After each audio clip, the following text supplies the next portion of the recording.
বাংলার এক শান্ত ছোট শহরে বাস করতেন একজন সম্মানিত মুক্তার, জয়রাম মুখোপাধ্যায়। রাগী স্বভাবের মানুষ হলেও তার হৃদয় ছিল অত্যন্ত কোমল। তিনি গরিবদের সাহায্য করতেন এবং অনেক মানুষ তার কাছে উপকৃত হয়েছিল। একদিন মুক্তার জয়রাম মুখোপাধ্যায়ের বাড়িতে নগেন ডাক্তার ও কুঞ্জবিহারী উকিল এলেন। তারা এসে বললেন, মুখুজ্জে মশাই, পীরগঞ্জের মেজবাবুর মেয়ের বিয়েতে নিমন্ত্রণ পেয়েছেন? এই কথা শুনে জয়রাম বাবু রেগে যান। আমি নিমন্ত্রণ পাবো না কেন? আমি তো 20 বছর ধরে তাদের মুক্তার।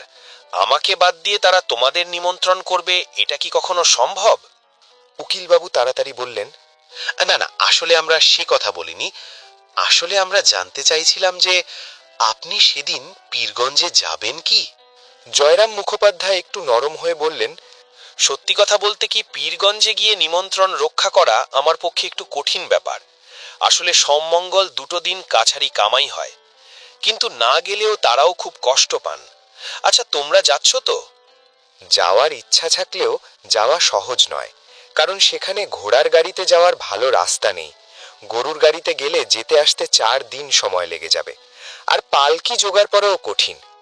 আমরা ভাবছিলাম আপনি গেলে রাজবাড়ি থেকে নিশ্চয়ই একটি হাতি আনানো যেতে পারত, সেই হাতিতে চড়ে সবাই আরামে যেতে পারতাম। এই প্রস্তাব শুনে জয়রাম বাবু খুশি হন। তিনি বললেন, এই কথা? তার জন্য আর ভাবনা কি ভাই?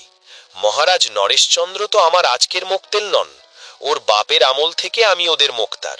আমি কাল সকালেই রাজবাড়িতে চিঠি লিখে পাঠাচ্ছি, সন্ধে নাগাদ হাতি এসে যাবে, চিন্তা নেই। নগেন ও কুঞ্জবিহারী তখন তাকে অনেক প্রশংসা করে বিয়েতে যাওয়ার জন্য অনুরোধ করেন।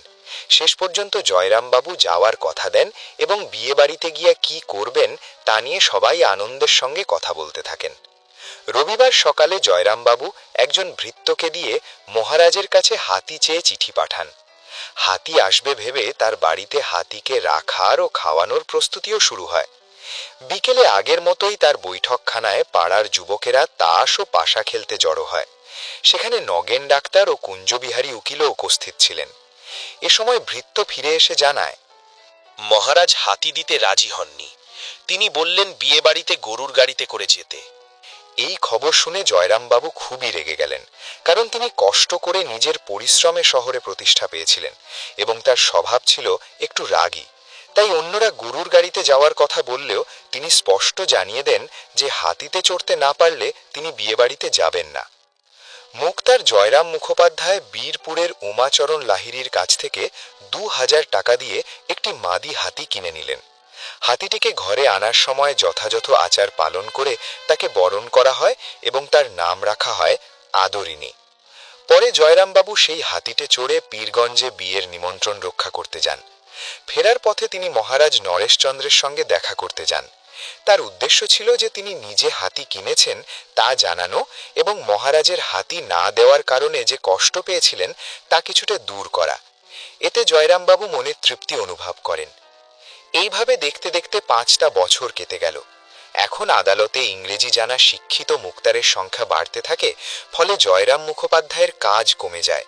তার আয়ও অর্ধেক হয়ে পড়েছে। অবসর নিতে চাইলেও তিনি তা পারেন না, কারণ তার 3 ছেলের মধ্যে প্রথম 2 জন অকর্মণ্য আর ছোট ছেলে তখনও পড়াশোনা করছে। ইংরেজি ভালো না জানার কারণে মামলা পরিচালনাতেও তাকে অনেক সময় সমস্যায় পড়তে হয়, তাই জুনিয়রের সাহায্য নিতে হয়। এই অবস্থায় একবার তিনি একটি খুনের মামলায় আসামির পক্ষে সওয়াল করেন এবং তাকে মুক্ত করতেও সক্ষম হন। ইংরেজ বিচারক তার দক্ষতায় খুবই মুগ্ধ হন এবং পেশকারের কাছে তার পরিচয় জানতে চান। বিচারকের প্রশংসা শুনে জয়রামবাবু খুব আনন্দিত হন। তিনি এই ঘটনাকে নিজের জীবনের বড় প্রাপ্তি মনে করেন।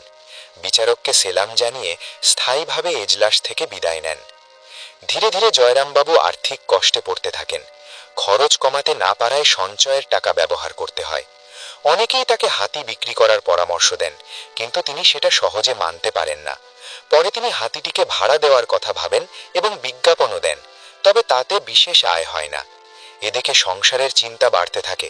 বড় নাতি অসুস্থ, 2 পুত্রবধূ অন্তঃসত্ত্বা আর নাতনি কল্যাণীর বিয়ের বয়স হয়েছে। কল্যাণীর বিয়ে ঠিক হলেও প্রায় 2500 টাকার প্রয়োজন হয়। ভবিষ্যতে আরও নাতনিদের বিয়ের চিন্তাও থাকে। এই সব দুশ্চিন্তায় তার শরীর দুর্বল হয়ে পড়ে। বন্ধুরা আবারও আদরিনীকে বিক্রি করার কথা বলেন। শেষ পর্যন্ত অসহায় হয়ে জয়রামবাবু রাজি হন। বামুনহাটের মেলায় হাতিটিকে নিয়ে যাওয়ার আগে তিনি নিজের হাতে আদরিনীকে রসগোল্লা খাওয়ান এবং মেলা দেখে আসতে বলেন। আসলে তিনি মনে মনে তাকে বিদায় জানাতে পারেন না। এতে তার মনে গভীর শূন্যতা তৈরি হয়। 10ই জ্যৈষ্ঠ কল্যাণীর বিয়ের দিন ঠিক হয়। এদিকে আদরিনী মেলায় বিক্রি না হয়ে আবার বাড়িতে ফিরে আসে। তাকে দেখে বাড়ির লোকেরা প্রথমে খুশি হয়। কিছু সময় পর এই চিন্তা বদলে যায় কল্যাণীর বিয়ের খরচের চিন্তায়। কিছুদিন পরে আদরিনীকে বিক্রি করার জন্য রসুলগঞ্জের মেলায় পাঠানো হলো। এবার বিদায়ের সময় জয়রামবাবু তার কাছে যাননি। আদরিনী যাওয়ার সময় কল্যাণী এসে বলল, দাদামশাই আদর যাবার সময় কাঁদছিল। যাবার সময় তার চোখ দিয়ে টপ করে জল পড়তে লাগলো। জানতে পেরেছে ওরা অন্তর্যামী কিনা, ও বাড়িতে যে আর ফিরে আসবে না তা জানতে পেরেছে।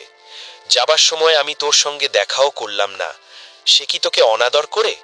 না মা, তা নয়। তুই তো অন্তর্যামী, তুই কি আমার মনের কথা বুঝতে পারিসনি?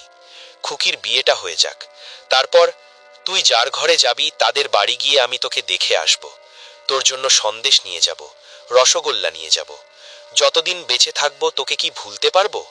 মাঝে মাঝে গিয়ে তোকে দেখে আসব। তুই মনে কোনো অভিমান করিস নে মা। রসুলগঞ্জের মেলায় যাওয়ার পরের দিন বিকেলে এক কৃষক জয়রাম মুখোপাধ্যায়ের কাছে একটি চিঠি এনে দেয়। চিঠিটি তার মধ্যম পুত্র লিখেছিল।